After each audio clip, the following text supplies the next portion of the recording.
The mad scientist sat in a tub full of his tears. He hadn't cleaned the tub for, well, he had simply never cleaned it. A layer of grime coated the bottom and it made him think of his son. The grime was slippery, thick, and almost slimy in texture. Ah, thought the old man. I should have done better.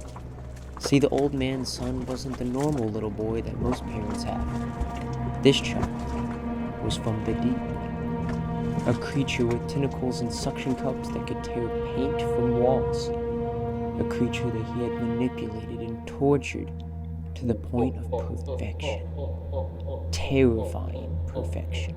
He had heard of creatures like this, alien-like monsters that hid in the deepest part of the water, and the mad scientist had to have one. Diving into the trenches of the Arctic Sea, he stumbled upon a cave that didn't have just one monster, but a cave that had thousands.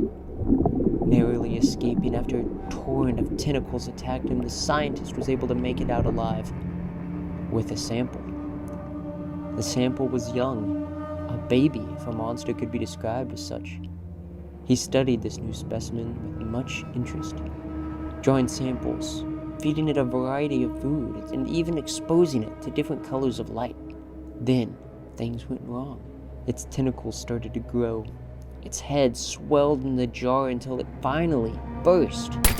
What happened next was nothing short of a disaster. The scientist tried his best to stop it, but the sea creature had turned into a nightmare. The lights that the scientist had introduced enticed the creature, so it made its way towards more lights, the lights of the city. As it reached its destination, the creature had grown to an outrageous size. You see, in the depths of the Arctic, light was a treasure.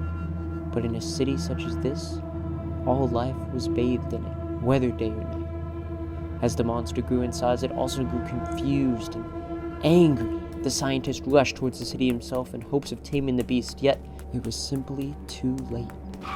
In search for the light, the squid demolished the city. Its tentacles tore through the street, tore through the cars, and tore through the civilians. The creature's rage continued to rise, and onto buildings it did climb to claim its place as alpha of the town.